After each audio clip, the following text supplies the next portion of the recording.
Halo sahabat Bepom, kembali lagi di Bangunan Podcast yang membahas tentang keamanan obat dan makanan. Bersama aku, Intan, dan saya Listia. Halo, Bangunan Podcast. Nah, di episode kali ini Intan, kita akan membahas hal yang seru nih. apaan tuh? Keamanan pangan sehari-hari. Terus kemudian kita juga akan membahas tentang kejadian luar biasa tentang pangan. Oh, seru-seru itu. Kayaknya teman-teman di sini juga pada nggak sabar ya untuk mendengarkannya ya, Lis. Oleh karena itu, di sini ada dua orang narasumber kita yang akan menemani dalam podcast kali ini, yaitu seorang pengawas farmasi dan makanan. Ada Ibu DRA Mirnawati Purba APT dari fungsi Infocom. Hai sahabat Bepom, senang sekali saya berada di Banggona Podcast Balai POM di Kendari. Dan untuk menemani Ibu Mirna ada juga Ibu Syahriani Zain, SSI APT dari fungsi pemeriksaan.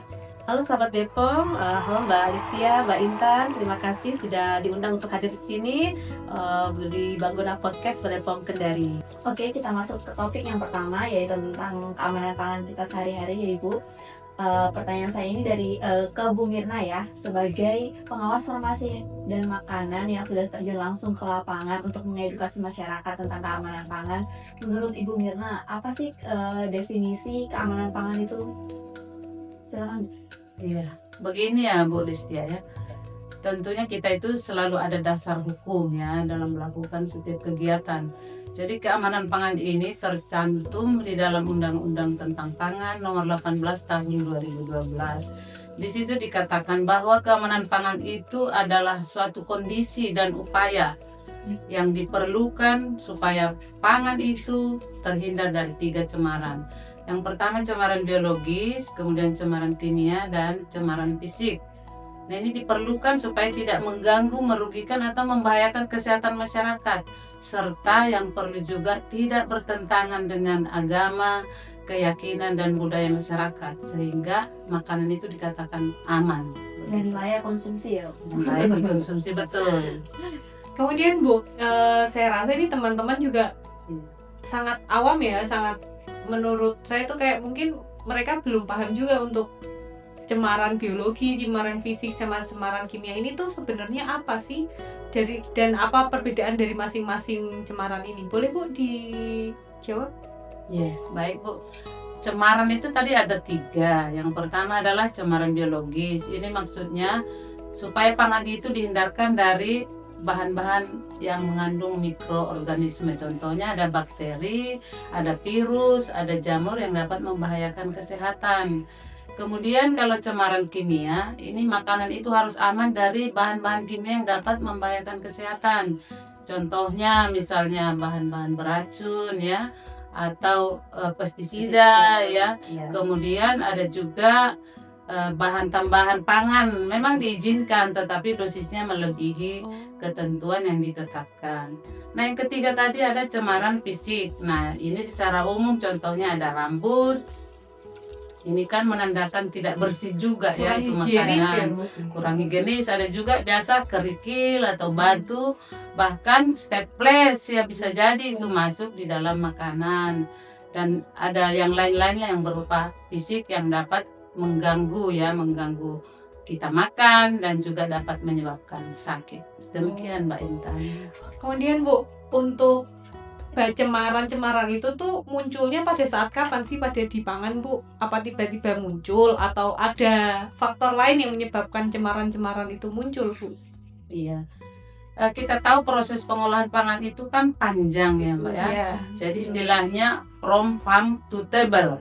Jadi dari mulai produksi sampai di meja makan siap dikonsumsi, semua tahap itu kita harus jaga.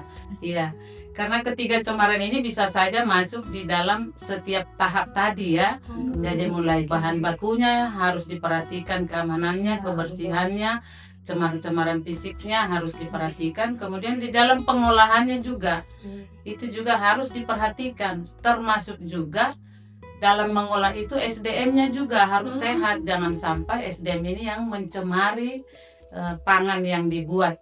Jadi semua tahapan itu harus dijaga supaya ketiga cemaran ini tidak mencemari pangan. Jadi panjang sekali ya Bu ini prosesnya, dan harus setiap proses itu harus selalu kita awasi higienitasnya dan juga sebagainya ya Bu. Iya Mbak, jadi semua lintas sektor ini harus bersama-sama menjaga keamanan pangan, baik petaninya, peternaknya, produsennya, pedagangnya juga, karena pedagang biasanya mengabaikan juga penyimpanannya Mbak. Iya. Konsumen juga ya Bu untuk Konsumen mengolah itu juga aja, termasuk. ibu-ibu nih. Iya, ibu-ibu harus Iya. tahu Paham. bagaimana itu keamanan pangan. Jadi harus dibudayakan setiap hari. Betul betul betul. Bu, kan ini kita sebagai Balai POM di Kendari ya, Balai Pengawas Obat dan Makanan. Nah, di makanan yang diawasi di Balai POM ini adalah salah satunya itu pangan olahan. Nah, di pangan olahan ini sebagai di fungsi pemeriksaan ya, Bu Anizeng, apa sih yang biasanya diperiksa di sarana yang menjual pangan olahan kah, atau di sarana produksinya, atau dari cara penyimpanannya, bagaimana bisa dijelaskan Bu? Ya, betul sekali Mbak Listia ya. Kalau dari segi makanan yang didistribusikan ya, kan kita memang harus melakukan pengawasan juga dari sarana retailnya nih. Ya. Sarana retail itu ada retail modern dan retail tradisional. Nah, pada saat sistem pendistribusian itu kita harus melihat juga bagaimana sih penyimpanan di sarana tersebut. Misalnya saja untuk makanan-makanan yang harus disimpan pada suhu beku atau frozen food, makanan yang harus disimpan pada suhu dingin, dan makanan kering ya yang bisa disimpan pada suhu kamar. Nah, itu harus dipisahkan penyimpanannya. Kalau makanan yang harus segera ditangani khusus, misalnya begitu datang dari distributor, pertama kali harus ditangani ya dibandingkan dengan makanan-makanan yang kering, pangan olahan yang terkemas yang lainnya. Kemudian penyimpanannya juga pada gudang ya. Di gudang itu kan biasa numpuk tuh makanan. Di situ harus dipisahkan mana yang pangan non pangan dan mana yang pangan. Raknya harus dipisahkan, jangan berdekatan. Oh begitu ya Bu? Iya, karena akan ada kontaminasi Mbak kalau dia berdekatan. Terus kalau ada yang disimpan di lantai, diperhatikan juga jangan sampai menyentuh lantai secara langsung, harus dikasih palet, dikasih alas, karena makanan itu akan rusak ya, akan lembab di bawah. Kemudian perhatikan batas maksimal tumpukan. Di dos kan itu ada kelihatan harus ada batas maksimal tumpukan, jangan melebihi dari batas maksimalnya. Itu bisa menyebabkan makanan yang bagian bawah mungkin akan penyok, rusak, bocor ya. Kemudian jarak dari dinding dengan produk itu juga harus kasih jarak ya. Lemarinya juga harus dijarak. Iya, karena kalau dekat dengan dinding itu akan panas, lembab. Oh, jadi nanti merusak pangannya juga ya Bu? Rusak pangannya juga. Sebenarnya kalau makan yang rusak, pangan rusak itu kan bisa juga merugikan toko itu sendiri kan. Iya, betul. Kemudian untuk kalau pangan rusak seperti itu apabila terkonsumsi oleh manusia, itu ada efeknya nggak Bu? Iya, jelas ada efeknya ya. Karena bisa saja menyebabkan mungkin dari segi mikroorganisme sudah ada tumbuh bakteri ya di dalam. Kemudian dari segi rasa, bau itu akan berubah.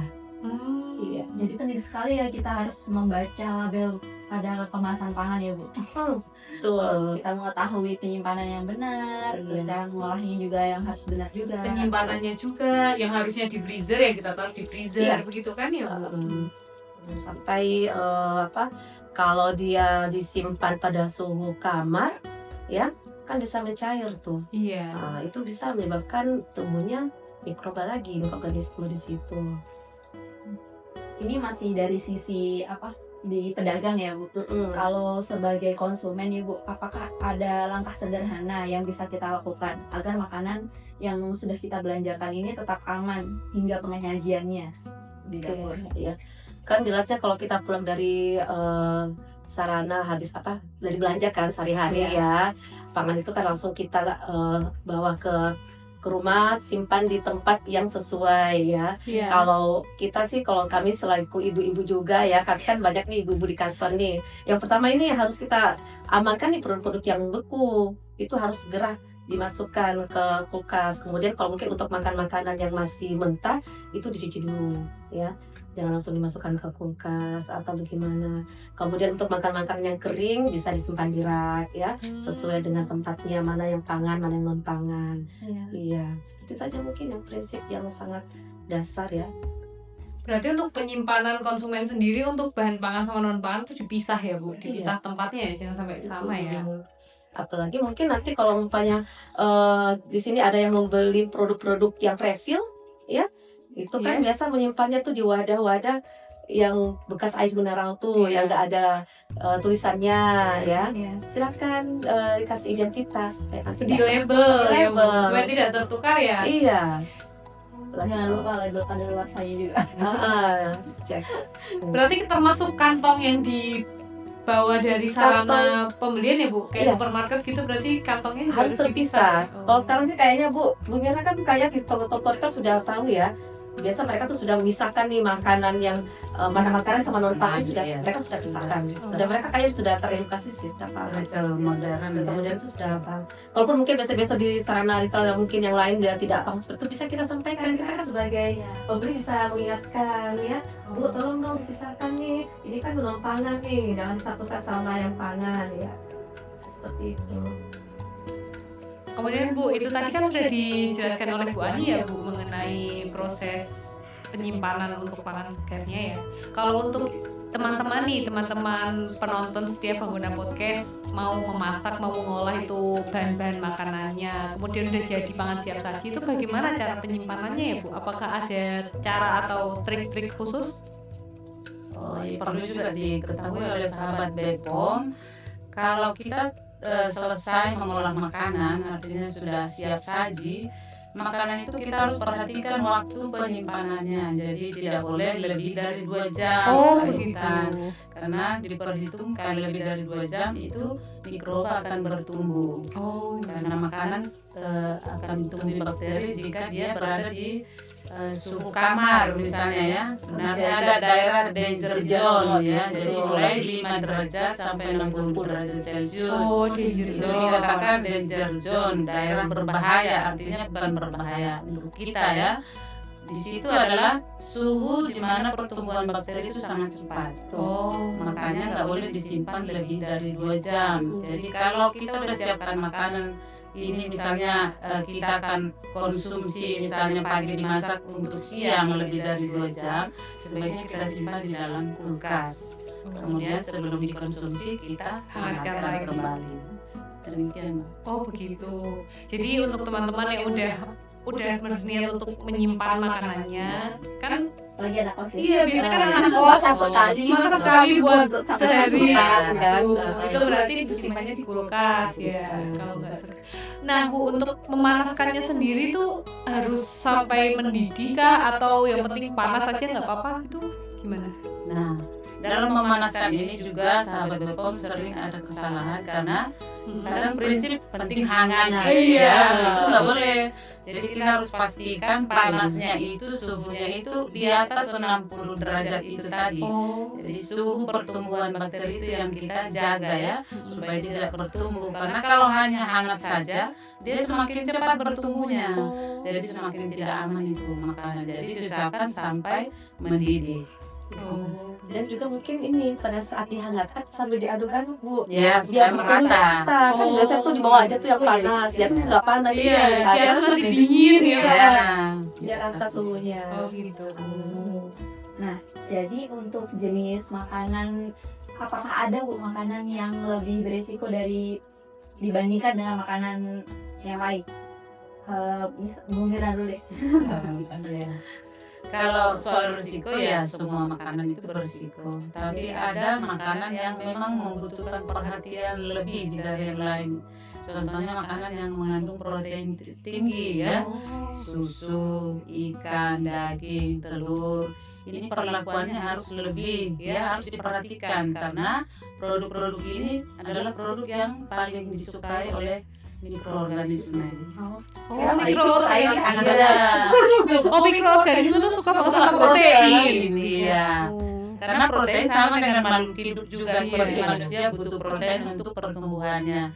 Demikian juga mikroorganisme. Jadi harus diperhatikan, dilihat labelnya. Di situ kan ada penyimpanannya, bagaimana suhunya, bagaimana. Demikian. Iya, ada konsep penyimpanan. Selain itu mungkin selain itu Bu, untuk makanan kayak sayuran tuh ya, pada saat kita ngolah tuh harus cuci dengan air yang bersih. Ya, dan air mengalir, ya, air bersih. Terus kalau untuk makanan-makanan kayak yang lalapan tuh, sayuran yang bisa langsung dikonsumsi, Yang ya. mentah ya, Bu? Yang mentah seperti kayak kemangi kan ada sayur kacang hijau timun, ya. Kalau memang kita mau langsung konsumsi itu jadinya pakai air yang sudah matang.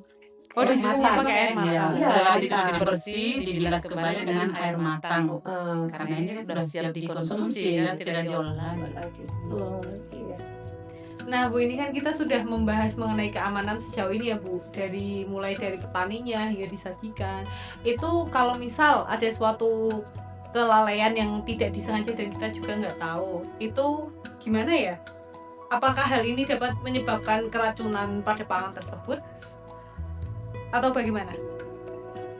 Iya, namanya kelalaian Kalau ya. iya, Kelalaian ya bisa saja. bisa saja jadi ada menyebabkan keracunan bagi yang mengkonsumsi.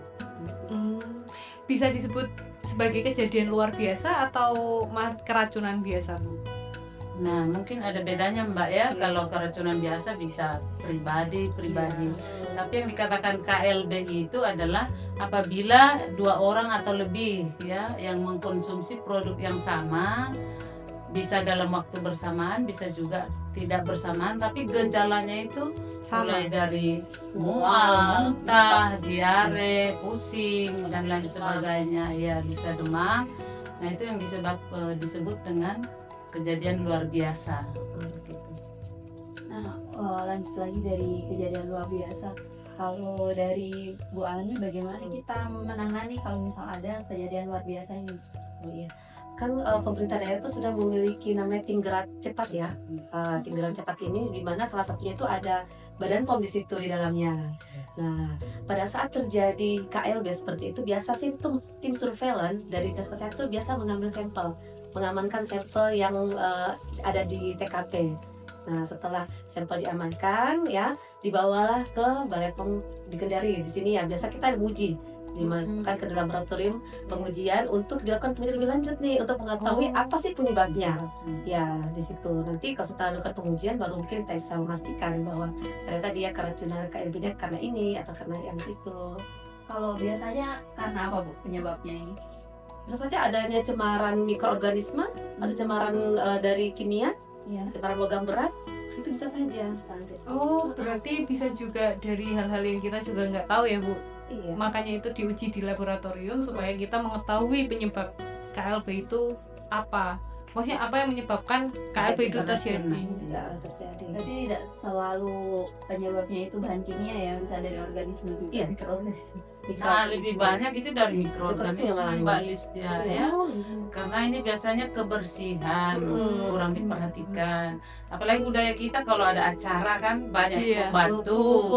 Nggak tahu kita aja udah bersih atau Tetangga belum. datang membantu kan, gitu. sambil ngobrol, jadi tidak memperhatikan keamanan pangannya. Bisa saja tidak pakai masker, tidak pakai sarung tangan, atau kadang begini Mbak, lagi kupas telur. Iya. Nah, tiba-tiba ada datang nimbrung, bantu langsung kupas telurnya, tidak cuci tangan, sehingga bisa terjadi KLB. Nah, ada pesan atau edukasi khusus nggak Bu dari Bu Ani sama Bu Mirna untuk Masyarakat. teman-teman sahabat BPOM? Siapa tahu jadi tahu oh begini ya caranya untuk menghindari Kejadian luar kejadian biasa. KLB. Boleh Bu, silakan.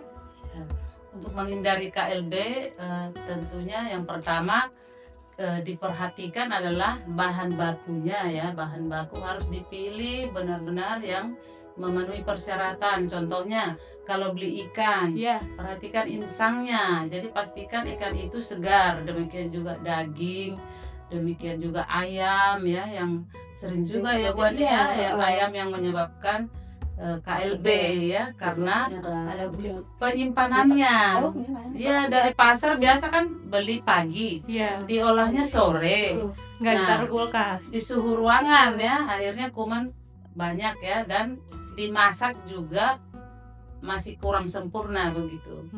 Jadi dari bahan bakunya sudah harus diperhatikan, kemudian pengolahannya juga harus benar-benar matang ya kalau yang dimasak.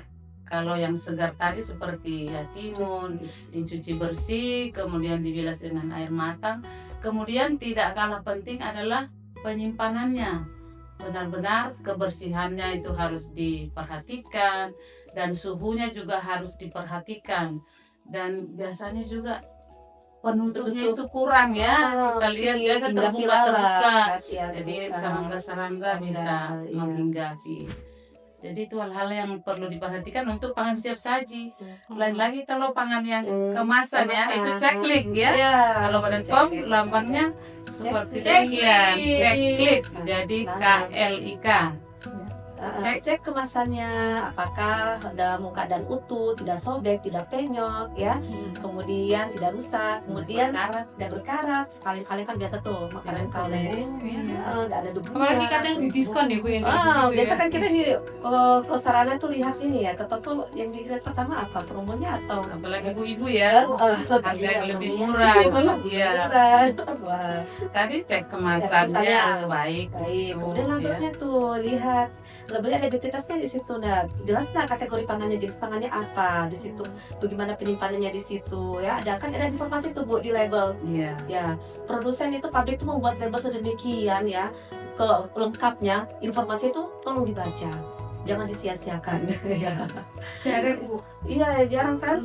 Jarang baca label ya. Baca label. Ya, jadi sahabat BPOM sangat penting kita untuk baca label, kan di label itu ada saran penyajiannya bagaimana, penyimpanannya bagaimana, di suhu berapa, di situ tertulis, kemudian bahkan peruntukannya ya. Peruntukannya ada Iya. Informasi Bu. alergen juga ya Bu. Informasi alergen, informasi Alergen. nilai gizi. Nilai Ya, gizi itu ada juga. Nutrisi factor kan ada di Iya. situ di kemasan. Kemudian cek yang ketiga Yang adalah ketiga, cek izin edar. Nah, kalau untuk pangan mungkin bukan ada pangan MD ya, untuk produk-produk makanan dalam negeri nih, ada ML, makanan-makanan dari luar negeri atau import nih istilahnya. Ada juga pangan PIRT, pangan industri rumah tangga ya. Jadi bisa kita lihat nih sudah ada izin edarnya belum?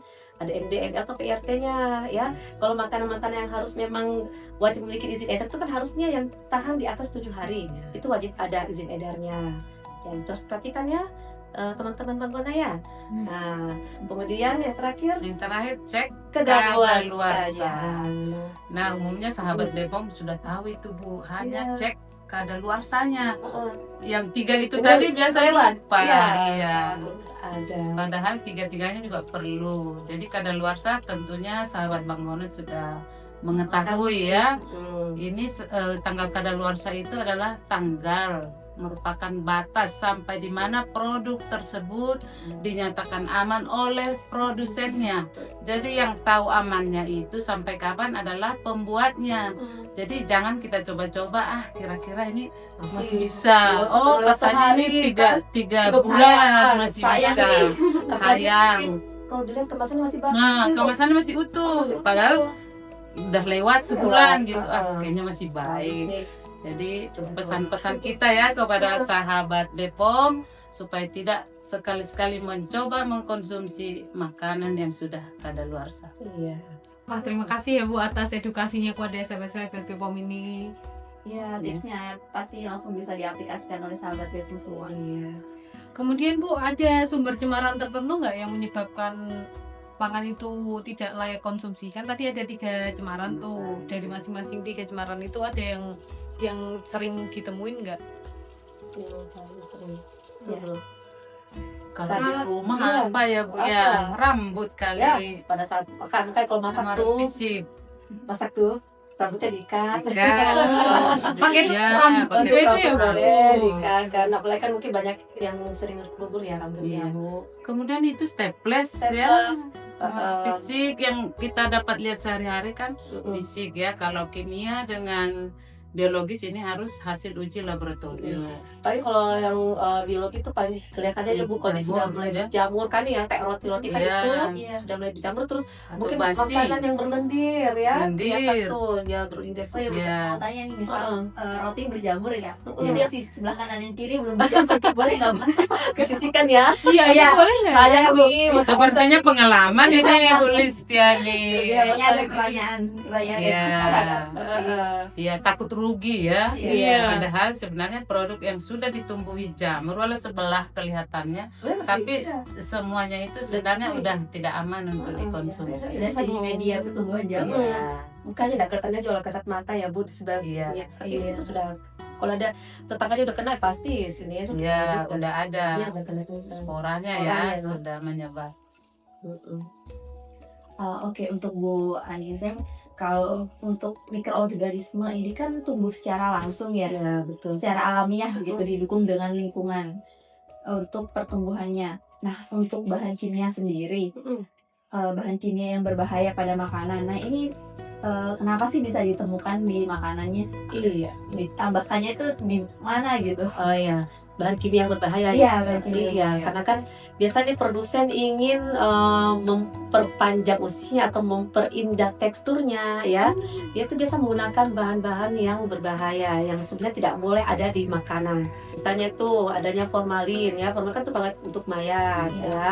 Itu kemudian ada boraks, ya, ditambahkan boraks. Itu biasa orang untuk pengenyal. Ya, sebenarnya ini kan untuk pengawet Pengawet kayu kayu tuh ya. dia, bukan Oh, itu ya, untuk betul. makanan, ya.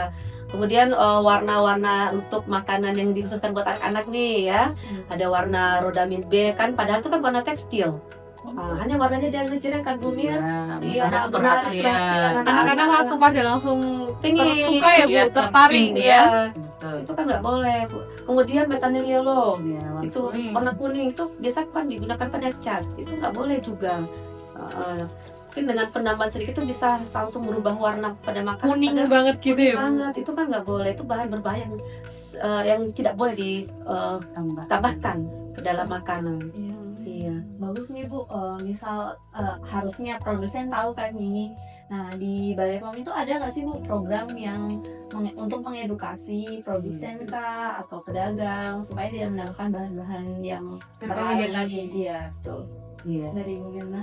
Iya, Balai POM ini rutin melakukan KIE ya terhadap produsen, terhadap konsumen juga ya. Kita juga melakukan edukasi ke sekolah-sekolah ya. Bagaimana yang boleh dikonsumsi oleh anak-anak. Perhatikan kalau warna sudah ngejreng harus ada pikiran bahwa ini kurang baik begitu aja. Walaupun sekarang ini warna dari seperti rodamin B itu ada yang mirip ya, karena kita juga kadang curigai oh ini rodamin B, padahal pewarna dari buah ya, buah Warna alami.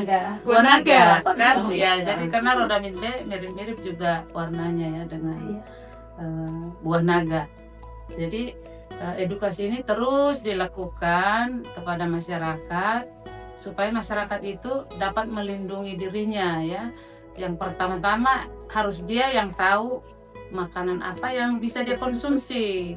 Dan pertama tadi kan kita lindungi dengan checklist, itu yang pertamanya ya.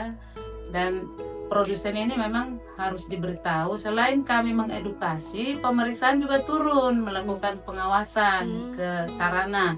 Di situ mereka juga melihat BTP yang dipergunakan ya, yang ada izin edarnya atau yang ilegal. Jadi mereka turun, kita juga lakukan edukasi.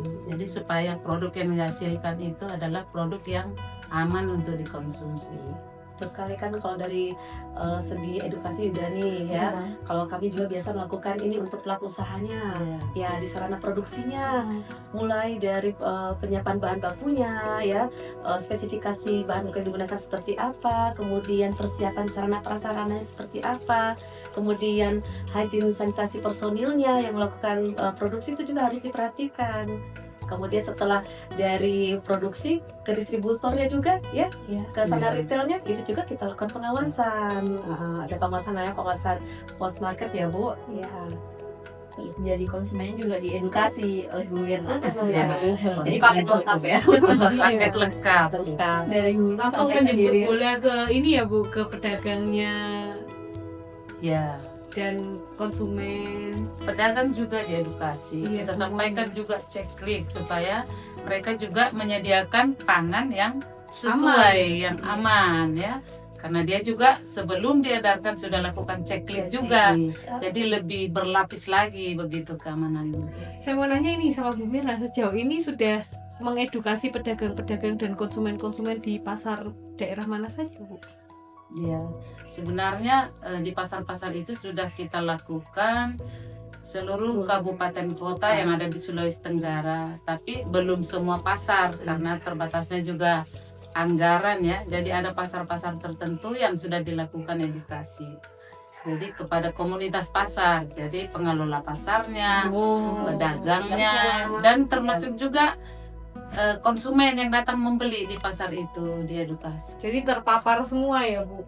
Ya, sebenarnya sudah terpapar, walaupun masih mewakili ini dengan harapan kita bahwa yang sudah mendapat informasi ini bisa mentransfer, Iya. menyebarkan ke orang lain lagi. yang Gitu. belum sempat kita Ya. secara langsung ya Bu. Ya, bahkan diharapkan pasar-pasar yang sudah kita intervensi itu mereka mereplikasi ke pasar lainnya. Super sekali ya, ini mantap banget memang Bepom Iya. Kendari. Kemudian Bu, ini kan eranya udah era digitalisasi ya Betul. sekarang. Udah semuanya itu berbasis online. Bahkan kita belanja-belanja aja sekarang lebih sering online dibanding offline ya. Dan itu juga menyasar ke pangan-pangan segar serta produk-produk hewani. Bagaimana tanggapan Bu Mira sama Bu Ani ini mengenai pangan-pangan segar, sayur mayur, terus ikan, daging yang dipasarkan secara online? Iya, kalau seperti itu kan kita tetap harus pakai logika juga ya Mbak ya. Memang sih teknologi sekarang memudahkan kita untuk menggapai yang jauh ya. Iya. Nah, pakai logika aja nih. Nanti kita lihat jangan percaya, jangan mudah percaya. Berarti kita harus seuzon terus jaga juga ya. Waspada ya Bu. Waspada. Ya. Waspada, kita harus waspada. Jangan sampai produk yang tadi kita lihat di gambarnya itu segar, bagus. Nah, sampai di kita ternyata nggak sesuai dengan ekspektasi kita. Tetap waspada, kita aja. Jadi tetap dicek ya. Yang pertama juga mungkin kita lihat juga kredibilitas penjualnya. Kita lihat mungkin ada komen-komen dari netizen di situ. Dia pernah kecewa, dia misalnya beli daging segar, ternyata yang datang sudah mulai busuk ya. Misalnya ayam beku yang dia pesan, yang datang sudah cair gitu. Oh, iya. Demikian juga sayur-sayurannya. Kita harus sudah cek, layu. ya. Jadi kita harus tetap berpikir secara logis tadi ya, supaya kita menerima produk memang yang seperti kita iya. harapkan. Yang segar, yang aman, fresh. yang fresh. Iya. Wah iya juga ya Bu, kita jadi konsumen juga harus cerdas juga. Harus cerdas. Konsumen harus cerdas. Terus ini kan untuk sasaran retail online seperti itu kan generasi anak muda ya Bu, milenial Iya, atau Gen Z Mm-mm. yang memang mereka tidak punya waktunya kurang untuk belanja secara langsung ke Iya. pasar. Harus ribet. Iya, atau untuk kaum malas. Malas lihat ini ya, Iya. pasar itu Itu gimana ya? Ada pesan-pesan khusus nggak Bu untuk generasi muda sahabat Bepom ini? Pesan khusus untuk generasi muda yang suka online ya. Iya. Yang pertama itu adalah mengetahui dulu. Karena dikatakan tak kenal maka tak sayang. Jadi Gen Z itu harus mengenal dulu pangan yang aman bagaimana. Yang sudah diolah ataupun yang belum diolah. Misalnya ikan itu yang segar yang bagaimana harus ditahu dulu. Daging yang segar itu bagaimana harus ditahu. Oh, jangan kemakan omongannya pedagang online Jangan ya. termakan omongan. Nah, kalau untuk produk olahan tadi kan ceklik tadi. Kemudian kalau pangan siap saji ya termasuk lihat juga itu komentar-komentar dari Ratingnya iya, netizen. netizen rating, netizen. benar ratingnya. Selain itu ya sekarang milenial kita tuh harus menjadi pionir, menjadi konsumen yang cerdas ya. Bagaimana mereka harus merangkul nih ibu-ibu ya, generasi yang ini bisa memilih produk yang baik itu seperti apa ya, dengan cara yang tadi kami sampaikan, dengan cara ceklik, dengan cara melihat kondisi fisiknya ya, dengan melihat rating dari netizen, ulasan dari netizennya ya. Nanti mungkin dari mbak-mbak yang masih muda ini bisa menjadi pionir cerdas. Amin. Terima kasih. Iya. Bisa disampaikan ke mungkin orang tua ya, atau Betul. saudara-saudaranya yang belum tahu ya, yang belum tahu tentang keamanan pangan, bisa disampaikan informasi. ini. Oke. Langsung ke pertanyaan selanjutnya Bu. Kalau ini kan Ibu pasti udah ada ya kasus KLB di Sulawesi Tenggara. Nah, boleh diceritakan Ibu pengalamannya untuk menangani kasus KLB itu bagaimana? Kalau ada kan memang pernah ya terjadi Iya, ya Bu Bir ya. betul. ya Bisa bisa satu kabupaten. di Sulawesi Tenggara ini. bahkan menyebabkan kematian Kematian, ya. Itu biasa dari acara syukuran, Ya, acara biasa ada hajatan hajatan. ya. Oh, berarti diawali dengan adanya hajatan. Iya. Terus ada masak bersama gitu. Masa Iya, bersama. kan biasa kalau di kampung-kampung tuh Iya, acara budaya syukuran gitu kita kan ya. pasti datang nih tetangga orang bantu yang membantu memasak bantu ya. masak, iya. Jadi itu kan biasa banyak kerumunan ya. Kita harus melihat juga sumber bahan bakunya yang yang diolah bagaimana nanti. Kalau makanan-makanan segar kayak sudah dijelaskan tadi itu dilihat ya kondisi kayak ikan, ayam, kan sudah dijelaskan tadi gimana yang segar modelnya seperti apa. Iya. Terus kalau menggunakan tomat ya cari yang jangan yang busuk ya. Kemudian kalau pangan-pangan olahan yang dipakai misalnya bumbu-bumbu, lihat nih yang masih banyak kadaluarsanya, jangan yang sudah kadaluarsa yang masih berlaku ya kan masih ini. Terus pada saat bantu-bantu nih kita lihat juga nih yang datang sudah bersih nggak, cuci tangan nggak, terus pakai masker nggak, sambil ngobrol-ngobrol tidak di sana Wah, ya. iya juga itu ya Bu. Iya. Ngobrol-ngobrol. Kayaknya kalau nggak salah itu hari ya itu akibat dari cendol, di mana santannya Oh sudah. tidak dimasak. Hmm. Karena santan tidak dimasak, memang rasanya lebih enak ya kalau diperas langsung dikonsumsi kalau untuk santan. Nah ternyata tuh Itu sebenarnya ya. konsumsinya lama gitu ya, Nggak langsung ada dikonsumsi. iya nggak langsung dikonsumsi. Berarti sudah ditumbuhi mikroorganisme, Iya. ada bakterinya mungkin gitu. Mungkin ini juga. itu hari Um, itulah Itu nah, Kelapannya mungkin menyebabkan- kurang bersih juga Bu. bisa jadi kurang bersih Rasanya. juga. Atau Dan tangan tidak yang memeras dimasak. kurang giginya. Iya, jadi dari bahannya, dari SDM-nya lah, pengolahannya kan termasuk tahapan itu. Mungkin ini juga Bu Mir, kan biasa orang kalau mau pesta kan dari malam-malam tuh udah mulai kerja tuh atau subuh Iya, Iya. bisa juga. kan sudah dari pagi-pagi sedangkan disajikan Sibuk. sajikannya kan tuh sudah Siang. siang, jadi waktunya kan panjang. Iya, di situ kan tadi disampaikan nggak boleh lewat dari 2 jam ya.